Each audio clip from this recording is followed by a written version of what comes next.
Greetings, this is Yolanda Greene-Sanders, and this is my Session 7 video reflection.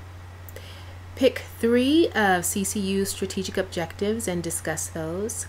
My first objective is to honor Christ and share the love of Christ. God has gifted me as a leader with a strategic mind and a broad, open perspective. And my heart is to honor Christ in my leadership gifting as I pursue my thesis of the power and influence of female leaders.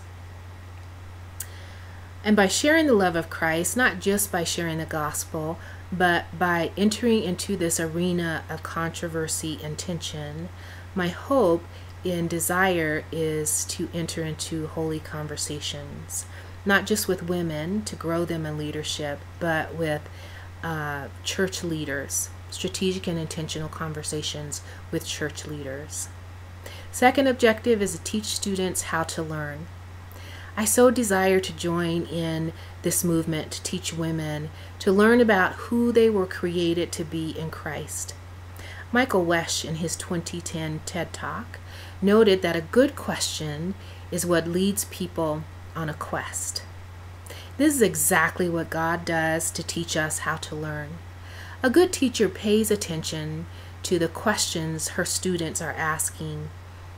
A great teacher asks questions of her students to probe and to challenge and grow her students. Objective 3, teach students how to think for themselves. Throughout the Gospels, Jesus aptly and strategically asks probing questions of people, questions that are self-revealing for the one being asked the question. He oftentimes would share a challenging story, and then at the end of the story would ask a question to those who were listening.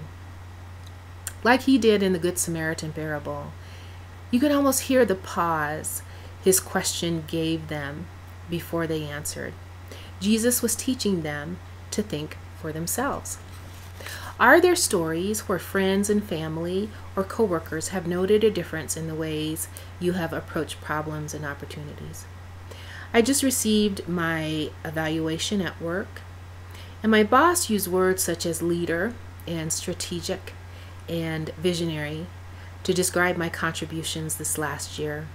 She reminded me that the year had been tumultuous and there was a high turnover of participants, and that staff seemed siloed, and there was a lack of connectedness in our approach as a team. She said that I have brought a sense of stability as well as grace and relationship to the program. Her insights and praise and thanks are a direct result of what I am learning and who I am becoming through the MOL program at CCU. Next, can you describe your organization can you describe ways your organization is different as a result of your studies at CCU? I have been sharing my thesis and some of my findings with not only my coworkers, but with participants, women who have all been beaten down, have been broken, and they feel they do not have a voice in this world. We study women in the Bible who found their voice through direct encounters with God the Father or God the Son. And then I probe them with questions of who they are and how they can respond in various situations. It's been great. And then finally, are there specific ways your walk with the Lord has been strengthened and deepened? My walk with the Lord has been both strengthened and deepened as I wrestle through the scriptural as well as scholarly challenges of this program. My knowledge of organizational behavior is growing. I feel more enlightened in the areas of leadership and strategic thinking. My desire for deeper, more authentic conversations has been reset, and my standard is higher. And I find myself impatient with small talk or empty conversations. Even in my search for a spiritual community, I find myself not settling for facade or immature teaching from the pulpit.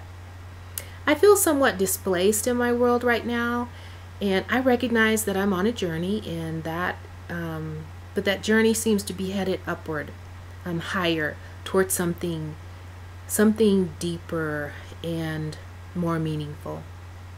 So, Professor, just wanted to thank you for your responses, your feedback, and your encouragement. And I pray many blessings for you and your family.